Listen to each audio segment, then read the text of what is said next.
Hey guys, was geht up? This is Paul and today we're going to start editing picture with the develop tool in Lightroom.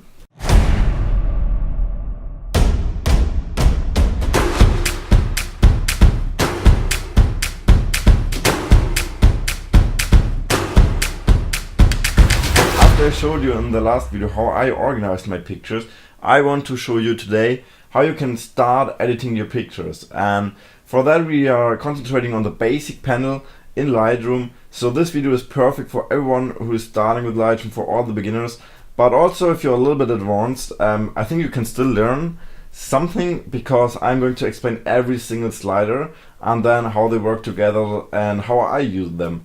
So yeah, let's don't waste time and get started. Alright, here we are in Lightroom, and before we start actually editing the picture, I just want to let you know that I did a video about how I organize my pictures. So if you're interested in that and if you're confused by everything you see here, just check that one out. I will add a link in the description. Alright, let's get started with the develop tool. I choose this picture here to edit today, so we just click on develop, obviously, and here we are. First of all, Lightroom is separated into 10 different panels. They are concentrated so that you can start with histogram and basics and then walk all the way through tone curves and all the things down to camera calibration. On this point, I have to admit that I actually do not do it like this. I mostly start with basics, what we are doing today, and then jump to camera calibration or HSL, and then from there on I continue with whatever I think is right. But obviously that needs a little bit of experience, because you need to know what you want to do. So if you're a beginner, I can absolutely recommend to do it in the given order, start at the top and work your way through all the things. However, today you want to check out the basic panel and a little bit the histogram, but most of the time we are on the basic panel. So let's click on that and open that one. Alright, first of all we want to have a look at the white balance, and as you probably can imagine already, you can adjust the white balance with it. But actually most of the time I don't need to adjust too much here, as the automatic white balance in modern DSLR cameras is really good. You could also use given presets here of Lightroom. So you could use this, but I never do that because I don't know exactly what I get. So I just keep it as shot and then do it manual. So here I most of the time just do it by looking at the picture and doing it however I like it.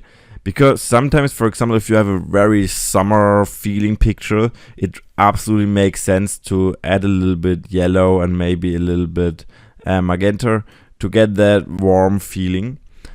But on the other hand, if you have like a night photo or something like that, or a dark photo, a cold photo, it makes absolute sense to give it a little bit more blue and more green maybe, or even more magenta. So you see, it really depends on what you like and not what the computer thinks is right. But if you don't want to give your picture a certain look by adding warm or cold colors, you could use this little tool here, and you can just click on it and select a color in the image which you want to set as white or actually as colorless. So obviously you want to click on a white area on the picture, or a gray or black area. So I could either use this fence or her shorts, or even this one, the black thing on the jacket, to set the white balance. So I will just go with the fence. It's very easy, and you see it's like a perfect white balance now. I could also use the pens. It's a little bit different. So you can absolutely do that. But I'm not a big fan of that, because like for me it doesn't make sense. Like a picture doesn't have to have a perfect white balance in my point of view. But I just wanted to show you that you have the option to do it. And yeah, you're maybe asking yourself why Lightroom displays exact these 4 colors. I mean, why not, I don't know, completely orange or whatever it is. And the easiest way to explain that is by having a look on a color circle. So we have the colors yellow and blue, and they are basically symbolizing the warm and cold colors. So our complete color circle is separate into two areas, that's cold and warm colors. So yeah, that's why we get the yellow and the blue. And to have a little bit more options to influence the color, it would be great to have the colors which are exactly between yellow and blue, right? Yellow is here, blue is somewhere here. So green and, I don't know, something magenta, red would be perfect, right? Well, guess what? That's exactly what you get here. So it basically enables you to add whatever color you want. That's very basic. I just wanted to make sure that you understand why these colors are there. It's just like the perfect combination to get every color you want. So actually I will reset it to as shot. I think I'm pretty fine with that. Maybe a little bit warmer. But yeah, like it's pretty much good. The next thing we are going to adjust is exposure, contrast, lights and shadows. Before I start to explain every single slider and how they work, I want to let you know that they are all influencing each other. That means, for example, if I add contrast, the picture obviously gets more contrast. But then if I get the highlights down and the shadows a little bit up, it looks quite different again. So you see, it's not about one slider that changes everything. It's about all these 6 sliders. And yeah, I just wanted to let you know in advance so that you know that you don't have to concentrate on one single slider. You have to concentrate on the whole package.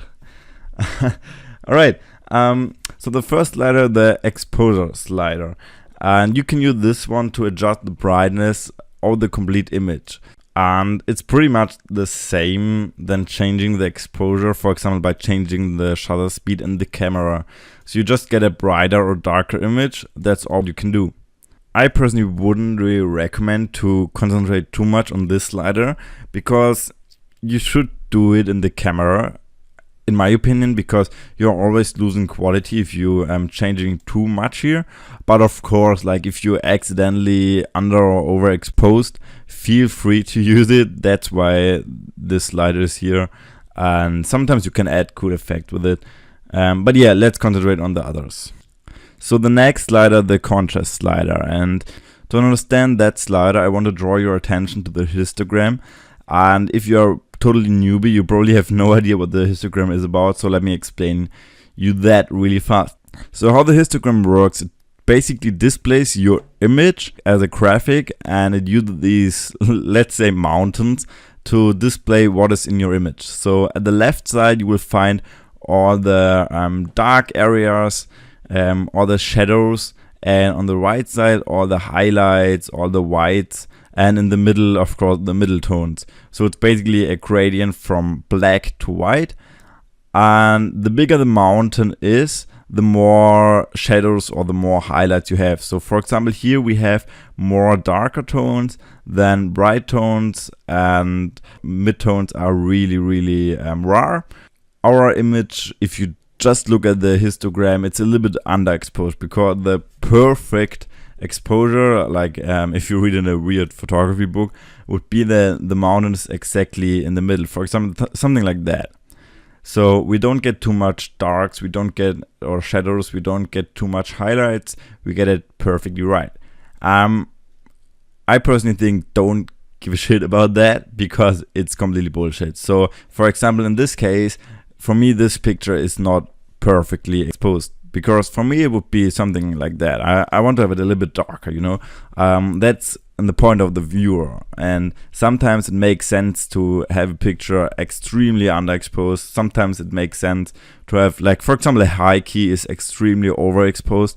So don't care about that, but the histogram helps you to understand what these sliders are doing. So other than the exposure, because the exposure just moved the whole mountain, and the contrast splits the mountains basically. So as you can see, the dark areas getting darker and the bright areas getting brighter. So they get going more to the right and more to the left, so that you have less midtones, and that means you have less gray tones, and more darks and more highlights, so it's more contrast. On the other hand, if you turn it down a little bit, everything goes in the middle, so you have a lot middle tones, actually no really shadows, no really dark tones, and not really a lot of highlights. As you can see, the image also loses a little bit of the color, and yeah, it just looks kind of gray. I don't know. So for me, most of the time I add a little bit contrast, because for the first reason, I really like pictures with a lot of contrast, and to the other hand, it really fits perfectly to the settings I use on the other sliders. So yeah, let's keep it somewhere here, and now let's focus on the next sliders because they are really amazing. The reason why I like these sliders that much is because they are more specific than the other two. So these are a little bit general, you know, you can change the exposure, just the complete image or the contrast. But here you can be a little bit more specific. But I want to explain them on an image of me standing in front of the Grand Canyon, as it really shows how cool I am. Now, seriously. I just like these pictures to show that, because it has a very big dynamic range, because it's against the sun and you have a lot of shadows in the canyon, and me standing there with a black jacket. Yeah, it just perfectly shows how the sliders work. So first of all, in this case, my friend who took the picture underexposed the picture a little bit. So in this case, I would like use a little bit the exposure slider, but that's totally fine in this way. And now let's focus on the other sliders. When we play a little bit with these sliders, you can see that it only influences the brighter areas in the image, so basically this part. And then on the other hand, we have the shadow slider, and this slider only influences the shadow areas, so the exact opposite.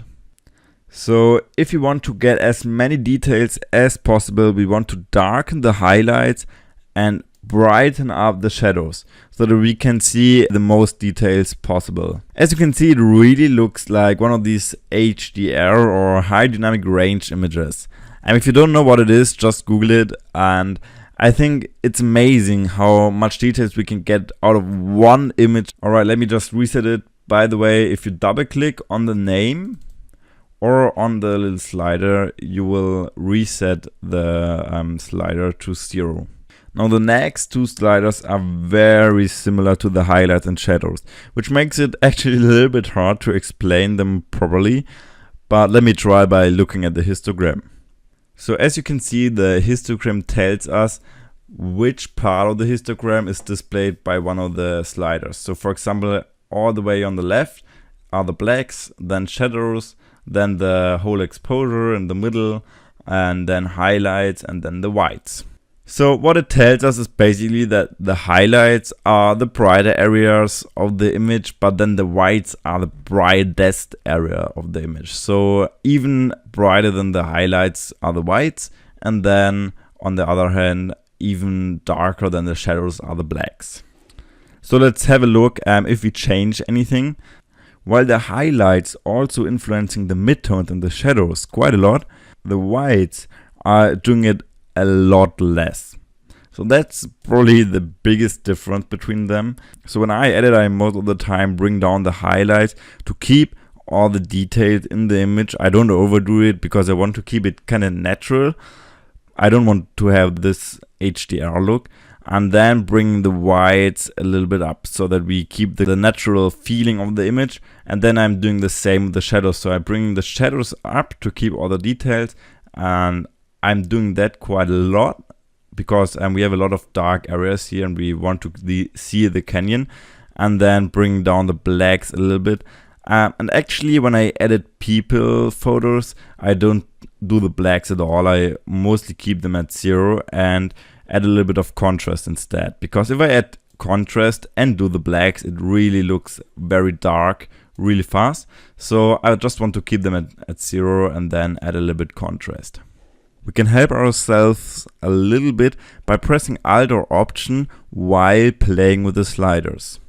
So when we are playing, for example, with the highlights, Lightroom shows us now where we are losing all the details. So basically where the image is completely white. And as you can see, yeah, I can tell that. And then the same for the shadows. So if you play with the shadows, Lightroom tells us where the shadows are completely black without details. Basically, if you would print it, the printer would just print black or just white or just don't print anything. But actually, I never really use it when I edit pictures of people, because I want the pictures to look good to my eye. I want to match the picture with my imagination and not with some weird Lightroom thing. You know, like, it doesn't matter for me if the sun is white, because it actually is. You know, it would look completely weird if I do it like this, just to keep it not white. It's just not natural. I think you got the point. Just don't care too much about all these technical things. Make sure that it looks good to yourself, and yeah, you will get a better image than taking care of all the Lightroom tools. Alright, so for this image I would choose settings like this. Probably a little bit more, something like that. I mean, I would spend a little bit more time now, but yeah, so only 3 sliders left, but let's jump back to the other image.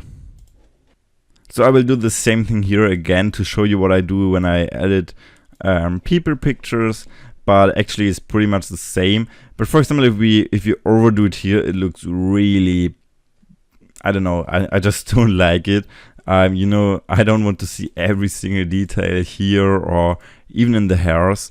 It's looking so unnatural, and I don't want that. So let's keep calm on it and just adding a little bit of contrast and everything. Alright, I think I'm happy with these settings, and we can continue now with the last 3 sliders. Alright, so the first one is clarity. And what clarity does, it uses contrast and the edges to bring this high contrast, clear look. But before I start to explain what I mostly do, I want to say be very, very careful with this one, especially if you are a beginner, because beginners often kind of overdo it with the clarity thing, and just because it looks cool, you know, like it looks different and you're, wow, cool, and you're completely overdoing it, and then 1 year in the future you are like, what the fuck did I do there? And yeah, you know, like you don't want to be one of these guys. So keep it calm, and if you have no idea about skin retouching, don't touch this clarity slider at all. So please don't disturb the skin of your models, because how I do it, I mostly zoom in into the skin and then slowly adding clarity until the skin looks a little bit bad, you know, like somewhere here it's getting really bad, you know, all these shadows, and it just doesn't look good. So I keep it somewhere around 20, and that's the amount I mostly end up with. So I'm mostly between +5 and +20. And I would also not recommend to go in more than -5. You can go a little bit minus, maybe -10. But if you overdo it in minus, the picture looks like crap. Like, that's like one of these bad smartphone filters. Please don't do it. If you have no idea about skin retouching, it's totally fine to keep that clarity slider at 0. So the next 2 sliders are Vibrance and Saturation. And these 2 sliders are very similar, and a lot of people do not understand the difference between them. Because on the first view, it looks really similar. You know, like you're adding saturation. That's probably it. It looks really similar, but it's actually not that hard to understand it. And yeah, let me explain you that. While saturation influences all color in the image, Vibrance only influences the colors which are not that saturated. So if you want to have more different colors in your image, you have to bring up Vibrance and bring down saturation. If you want to have less different colors, you have to bring down Vibrance and bring up saturation. Keep in mind that if you're shooting people, skin color is always one of the more saturated color in the image. So if you would bring up only the saturation slider, the skin looks oversaturated really fast. If you use Vibrance instead, you will still saturate your picture more, but you will also protect the skin color a little bit. So at the conclusion, the Vibrance slider kind of brings all colors to the same level of saturation, while the saturation slider just saturates all colors the same way, no matter how saturated they are. So in this case, I will bring up the Vibrance a little bit to add more colors and then bring down the saturation a little bit, just to keep it nice and natural. Alright, that's pretty much it.